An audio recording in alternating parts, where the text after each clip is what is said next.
嗨，大家好，我是探评书，今天是2025年12月22号，这一期咱们继续胡聊胡适、胡指、胡威，还有胡一静老师今天这个胡适周一开门红走的是很棒截至收盘，上证指数涨0.69%，深圳成指涨1.47%，创业板指数涨2.23%，全市成交额1.86万亿，比上个交易日多了1100亿。而且是这个涨多跌少一半以上的股票是上涨的，并且今天这个海南板块集体大涨，我看好多都是涨停就是海南的板块什么原因大家也知道这主要是海南封关以后经历这个周末对吧，还有这几天很有可能这个流露出来数据反映市场反应恐怕还是比较正向的，所以经过这个几天的发酵今天突然这个海南板块集体暴涨。我在以前节目也说了对吧，海南风光它有什么意义？你不管怎么说它是个叫政策洼地它有政策，你只要你会算账，能算得过来账，一定有人去那儿搞事情，那就看对吧？这个就政策有了，看人怎么执行这个政策，让利多还是少，一切也皆有可能，对吧？政策到位，人不行，也可能是空欢喜一场。政策到位了，人执行的好，说不定对吧？也会这个大放光彩这个很难说但是在资本市场我认为这2年这个海南板块它会反复活跃。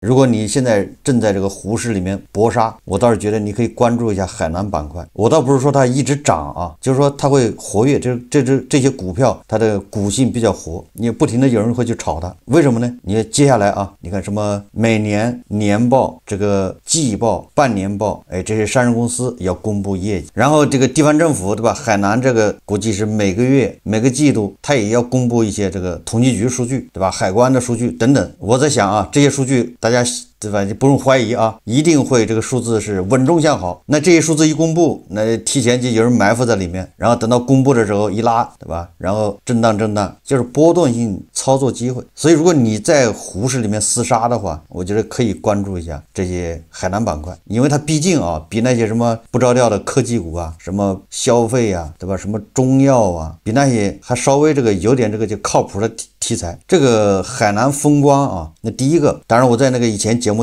介绍过了就是说把咱们中国人呢，你到日本对吧，到新加坡，甚至你跑到香港去购物，像这一块它截留了一块，截胡截了一部分。第二个呢，比如说对新加坡或者对什么其他地方那咱们这个海南风光也截留了一部分，这个叫物流，那自然有人会把这个货运到这个海南来，从这儿进行再次这个叫集散地嘛，对吧？或者甚至在这儿如果成本合适的话，在这儿再加工，再运往欧洲或者是美洲，这都有可能也所以说这些政策都是好的，你关键看它怎么执行落地，对吧？做的怎么样？你这个事在人为那至少这2年以后咱不敢说，这2年那海南板块恐怕就是它就会随着这个数据的公布它就会反复活跃，像抽风一样的，大部分时间是趴着的，突然那几天就暴涨，完了之后又趴着就这么个走势我们再看看这个海外机构以及国内的机构怎么看待胡适。首先是这个摩根大通，他周末说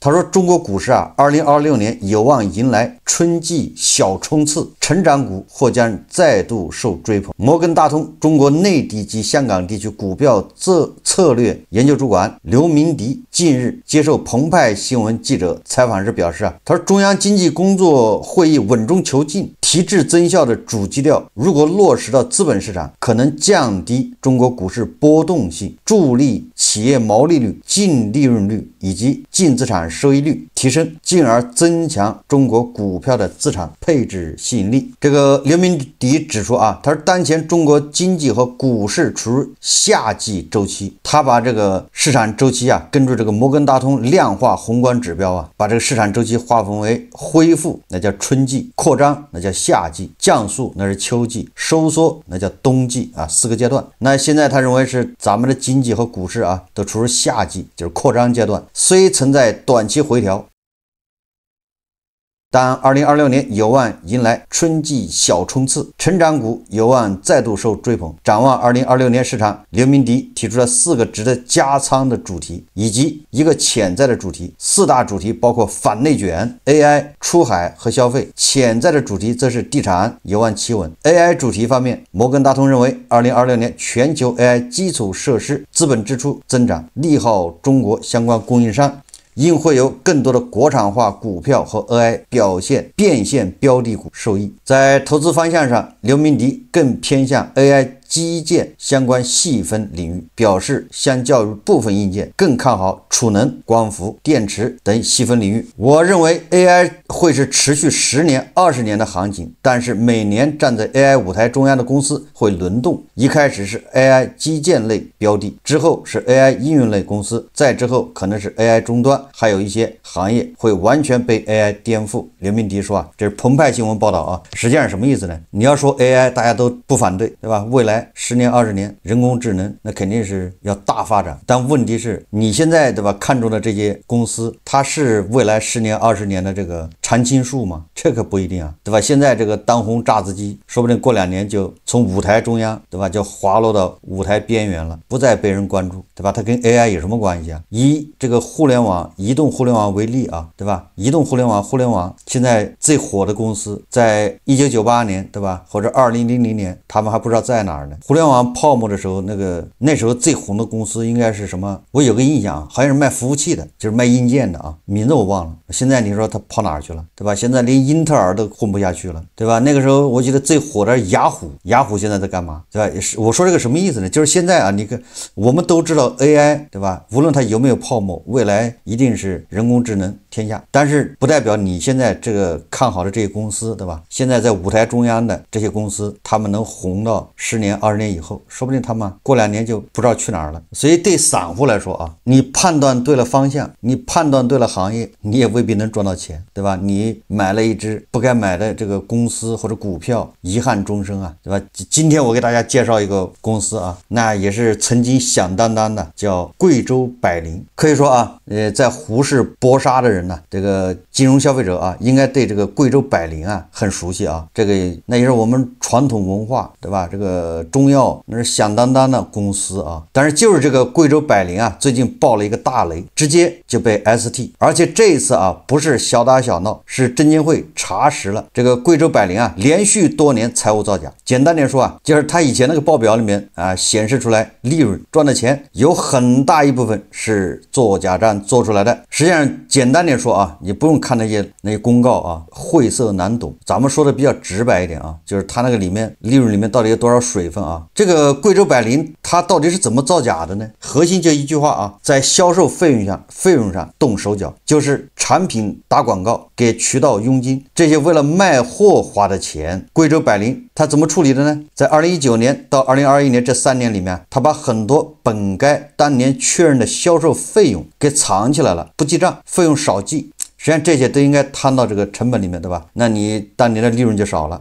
他把这一块钱呢，他没有在报表里体现，没了。那这样的话，账面上利润那自然就变多了。3年累计下来啊，它虚增的利润总额高达6.55个亿，那这可不是一个小数目啊，对吧？这个就让贵州百灵啊，当年啊盈利报告彻底变了样。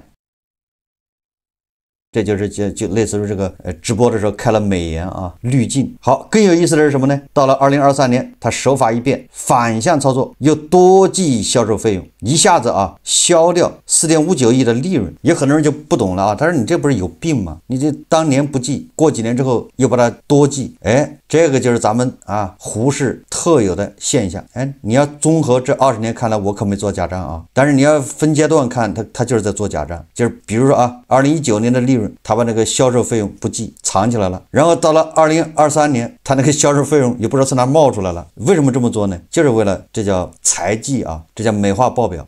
我当年少记，我当年利润就好了，利润好了，股价上去了，上去之后，对吧？我这个接下来3年啊，我是不行了，这个市场销售也不行，对吧？而且可要亏损啊，竞争加剧，产品不行等等。那好，我干脆一不做二不休，对吧？亏就多亏一点。把以前隐藏的那些成本再算出来，那就巨亏呗，不要紧，对吧？甚至把未来那些费用都提前算到这里面去，把明年的都算到这里面去，那我明年是不是成本就少了？成本就少了，我明年是不是就可以扭亏为盈啊？这都是在报表上做手脚，就是为了调节这个利润。那为什么要这么调节呢？就是咱们胡适不有规定吗？连续3年亏损你就退市，连续3年亏损就要退市。那我亏损2年，第3年不亏不就行了吗？那我这2年亏多少有没有规定，对不对？只要我净资产不为负，因为你净资产为负那你这个很有可能就叫没有可持续经营能力这样的话大家就怀疑你了，行，对吧？我巨亏，但是我净资产是正的，多亏一点，把明年的成本也算到今年，这个上市公司都这么干你看就是玩报表，这叫财务大洗澡，彻底来个大变脸。所以说这个贵州百灵它这个财务数据已经严重失真了，就这个它的业绩这么上下横跳，实在连监管都看不下去了。面对这么严重的系统造假，监管这次是下重手，可以说是顶格处罚的范本第一，对公司罚了1000万，这是当前法规规定的最高金额，就是对公司的罚款且最高就是1000万，造假账第二是对责任人罚得更狠，包括董事长、总经理、财务总监，甚至独立董事，一共10个人，合计罚款1560万元，人均160万不到。这个对我来说我认为这不就是罚酒3杯吗？对吧？合着一共才罚2000多万，他造假账造得这么肆无忌惮。实际控制人姜伟个人被罚500万，并且你被采取10年证券市场禁入措施。实际上这就意味着未来10年这个姜伟他个人不能担任上市公司的董监高不能从事这个上市公司的这个证券市场相关的工作。这个你说这有什么意义呢？没啥影响最关键的是第3个是公司股票从12月23日起戴帽 ST 日涨跌幅限制变为 5%。 那很多人就要问了一家规模不小的药企，对吧？还是老字号中药为什么要冒这么大的风险去造假呢？实际上都是跟咱们这个胡适的这相关的制度有很大的关系。它是为了保壳根据这个贵州百灵的资料显示贵州百灵它有2个现实的压力。第一个就是大股东极高的股权质押率，公司董事长姜伟持有的股份几乎是100%都质押出去了，股价一旦大幅下跌，它叫爆仓，叫穿仓所以它有可能失去控制权。所以它从这个姜伟，对吧，实控人的角度，他需要维持股价在一个高位，这样避免他要补仓，那他就要对这个利润是吧就要好看，那利润好看哪那么容易所以财务造假就有了动机，对吧？这个比较现实的一个考量，这是紧迫的实际控制人的个人利益。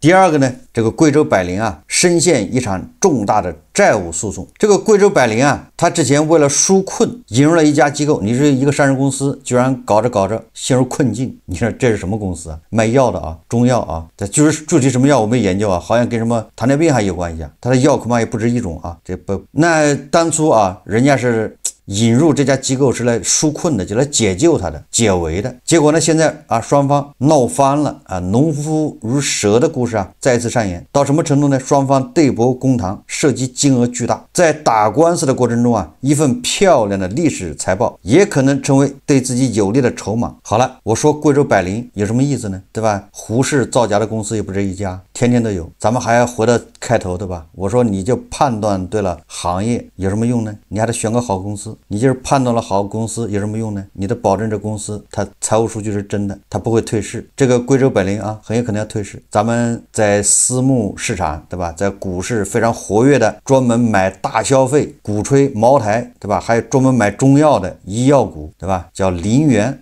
人家也是名人，对不对？人家活跃在资本市场都几十年了。我刚进胡适这是20多年前呢，我就听见过这个林园在电视台吹茅台，那时候茅台才20块钱一股20一股，就是这样的一个林园，他大量持有贵州百灵，他只买不卖，你说对吧？就这样的一个私募，你可以说教主吧，他掌管的私募基金上100亿对吧？他有团队他有他的一套这个投资理念哲学对吧？你说他不懂财务吗？就他的吧，照样掉到这个贵州百灵坑里面，现在想爬起来够呛。贵州百灵所以说作为小散户，你怎么能逃脱这样的？你怎么能识别呢？你哪有这样的火眼金睛呢？咱们还要长线投投资，对吧？做耐心资本，结果你看好它，你一买，不知道什么时候它退市了，你说你找谁去吧？哭都没地方哭，对吧？我又想到了这个上海建工爷叔啊，这股票拿了10几年呢，上海建工现在已经，对吧？就没有宣布暴雷而已。上海建工的职工都已经放假回家了，你说还指着他这家企业还能翻身？建工爷叔他不够耐心吗？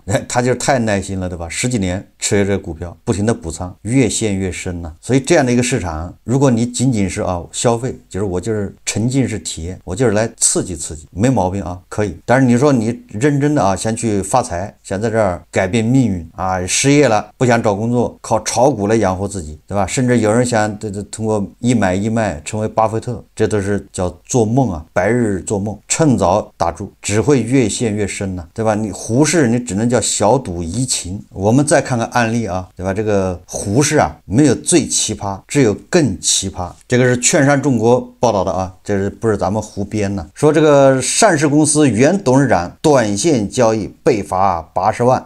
这个董事长为什么被罚80万呢？什么叫短线交易呢？上市公司原董事长曾减持玩套路被重罚。近日，深圳证监局公布一则行政处罚决定，深圳市朗科科技股份有限公司原董事长周福池因短线交易行为被处以警告并罚款80万元。大家都知道吧？董监高是不能炒自己公司的股票的，你持有可以，你持有你就得公告，然后你任何变动，你比如说减持我要买都得公告，董监高好，这个周福池呢，当年恐怕是因为这个他要发了个公告，说他要增持公司的股票，就说明你看董事长增持公司股票，那不就是说明看好吗？对吧？那股价不就涨吗？应该这样的所以这个周福池他就公告他在未来的多长时间里面要增持朗科科技股票多少？他通过自己账户，到时候他真增持了增持了1点。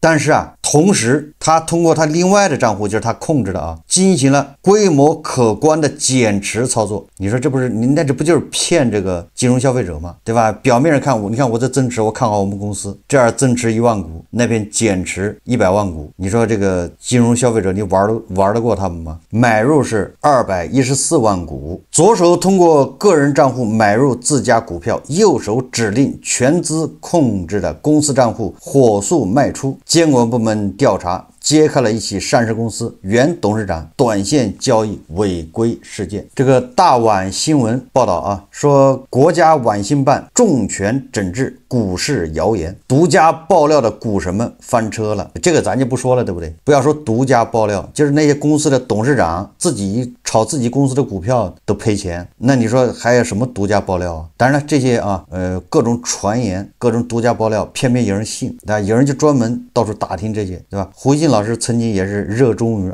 到处参加各种饭局，是吧？各种基金经理各种这个牛散聚会在聚会上不就是传这些八卦吗？这些爆料吗？然后赶紧的吧，这个一开盘就下单买。这我在我的节目里面不止一次说过的吧，亲身经历。就不要说这个董事长了还有那个做庄的，你知道吗？私募给一只股票做庄都还能出事的，这个意外的吧太多了。人家自己做庄都能出事，就是突然生病死了，这庄做了一半，你说后面怎么收场，对吧？那些跟着后面混的全部被套腰斩。所以还有人相信什么消息，对吧？什么内幕一手消息都不一定靠谱，你因为你掌控不了这个市场，不是你一个人说了算，明天和意外你不知道哪个先来。所以你要在网上遇到那些什么股神，对吧？那些什么这个那个的，掐指一算要涨到多少，那你10有8九不是8九10个有9个半都是骗子，对吧？还有那半个是蒙对了。我以前节目也说过网上有很多，比如微博上面吧，这个抖音还有其他的平台我刷到比较少，但是微博上是那种荐股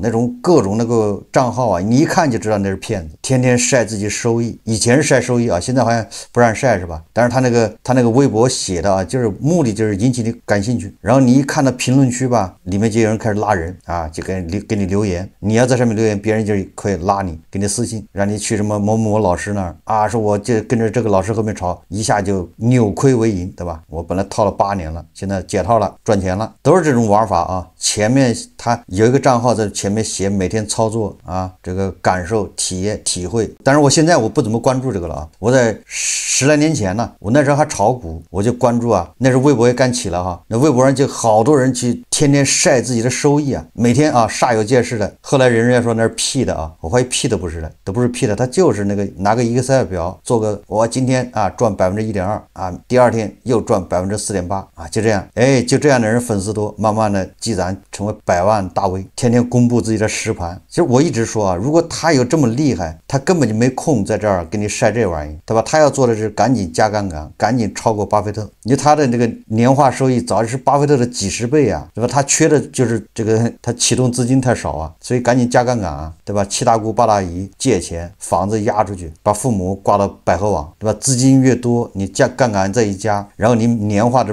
好几百的，你不早就超过巴菲特了吗？有必要在微博上天天码字吗？多累啊，手都写抽筋了。但是就有人相信，那没办法，对吧？好言难劝，该死的鬼！你这么低劣的谣言啊，就这种骗术啊，照样有人上当受骗，哎，感兴趣。好像前2天是这个晚星办是吧，封杀了一批这个炒股的这个荐股，对吧？炒股的这种股市的这个账号。实际上我觉得啊，这个问题都出在平台只要稍微严格一点，这些账号根本就活不下去。所以我觉得这个监管啊，总是对吧，把目光对准那些账号，而没有管这些平台，应该罚这些平台，对吧？把平台罚的倾家荡产，他就老老实实去管。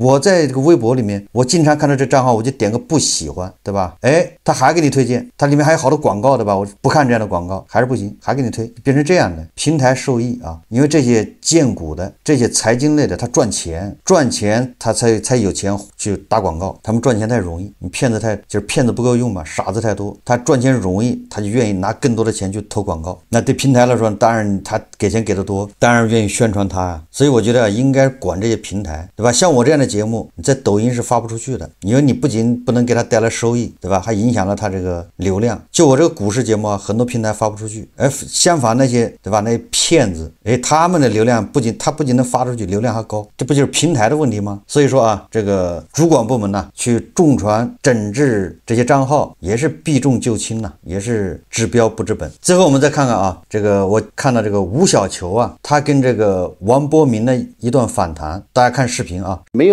多余的资金，没有闲钱，你去买什么股票啊？你去搞什么财富管理啊？当饭都吃不饱的时候，没什么财富管理。在中国呢，发展资本市场为什么特别艰难？因为特殊条件让我们的认知以为它是融资的市场。实际上在早期，当然世界各国都是融资的市场，但慢慢发展之后，它就慢慢脱离它了。它会变成一个财富管理的市场，是一个投资的市场。对，我们这个转型呢，始终没转过来，没完全转过来，没转过来。为什么现在我们的市场问题这么大？从那个当时的那个认知、那个基因里面出现了。所以中国你看发展了30多年，我们比一些新兴经济国家早很多。但是突然发现他们基本上是超过我们了，这就是在提醒我们还是要正确的认知这个市场。它是当时的历史条件决定的。88年左右吧，中国的国际环境比较严峻，企业发展资金也非常的紧缺，所以只能对内来寻找突破口。所以那个时候人们开始来发行股票，筹集资金。筹集资金慢慢的发现，这个发行股票完了以后，这个股票得要卖，不流通这个不行。实际上你也参与了这项工作。2个交易所开始出现了，所以当时呢也是一个在当时条件下的一个选择。这个和资本市场的发展的逻辑啊，实际上是不完全一致的。因为一个国家资本上要发展，特别是股票市场发展，实际上是经济发展到一定程度之后。因为你没有多余的资金，没有闲钱，你去买什么股票啊？你去搞什么财富管理啊？当饭都吃不饱的时候，没什么财富管理的。所以那个时候，但是呢，我们就走了一条路，那个时候就搞起来了。虽然搞起来呢，当时中国的2个交易所，我们称之叫资本市场，当然是因融资而成。就这种认知呢，对后来产生巨大的阻力，包括到现在，对，基因上就认为这个资本上主要是融资的它没有其他的功能。实际上从理论逻辑来看，资本上作用非常非常大。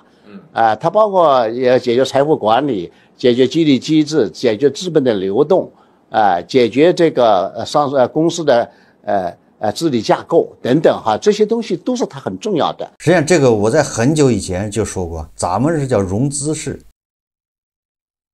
咱们的资本市场是为了解决企业融资难，根本就不是说设计出来让你让这些散户把钱把那个棺材本养老的本金往里一放，过10年你就翻倍，不是这么设计的。设计是让你献爱心的做慈善的，这很多人搞不明白，好多人这自作多情呢，以为自己在里面怎么样要财富自由，你来是做贡献的，是对吧？献爱心，把这个当做一个大型公益活动，钱多就多捐一点，钱少少捐一点，但是你非要贷款捐也行，对吧？从这个政策上不拦着你，它就这么个市场。姜太公钓鱼愿者上钩，前仆后继一代又一代的韭菜冲进去。好，这期节目咱们就聊到这里，感谢大家收看。如果喜欢我的节目，欢迎订阅转发，也可以在下方留言评论，谢谢大家。